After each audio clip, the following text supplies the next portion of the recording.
continuing with the prevention aspect of community mental health. So we told about other two types of prevention. So now we'll see about tertiary prevention. Tertiary prevention, we know mainly rehabilitation services for mentally sick persons are being done in this tertiary prevention. Mainly daycare programs, either like hospital IP patients, but it is a daycare way, like they are morning time they can stay at home and night they can go back to their home. So hospital IP, like high hospital IP, but it is a individual, like night stay will not be there. Next is halfway home, between the hospital and home. So severe issues, or if there is a mental health acute phases, the person is being brought to hospital and being stayed for a few days, then taken back home. Or if the family members are not there at home, or any other issues are there, then they may be kept in the home, hospital. So in that way, it is called as halfway home, also called as daycare centers, where for mentally sick persons. So if the morning time they are being sent to schools, like in that way they are sent to these homes, and there are health personnel who is taking care of these mentally sick persons.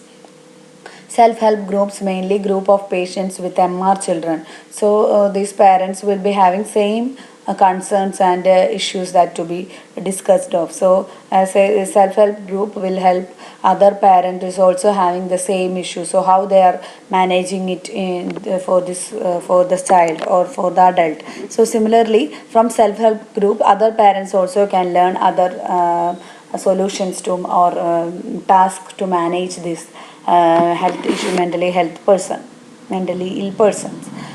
Family health service programs, like counseling and vocational training is being taught. So during the time, frequently they can give vocational training, can be taught with some teaching of some toys, or some or the other vocational training, so that they can earn by themselves.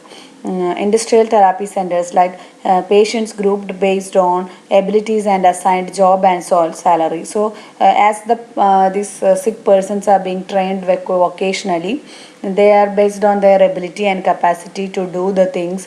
The jobs are being assigned, and salary is being also provided according to their level of capacity of doing the job.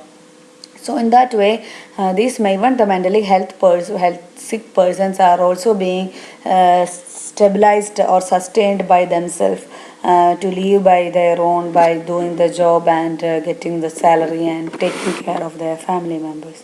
So that is a very good aspect, especially in community. We are doing all these things. It is not just written things. These all things are being practiced, like halfway home, self-help group, counseling of the family members, vocational training, and industrial therapy. All these are being done, and it is being seems to be very successful, especially for these sick persons. Vocational training centers, and also rehabilitation to the families, like psychosocial rehabilitation, especially in joint family rather than in the nuclear family.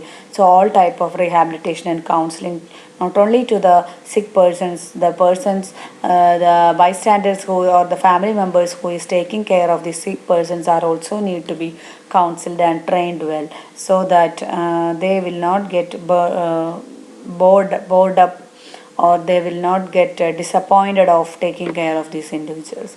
So to prevent that, we are doing all such things, thereby we are making our country, even with the mentally sick persons, through that we are making a mentally healthy persons with the proper training and rehabilitation services. So community mental health program has a very good role in community health nursing, and nurses play a very important role in implementation of all these three interventions. Thank you all. I think it is clear for you.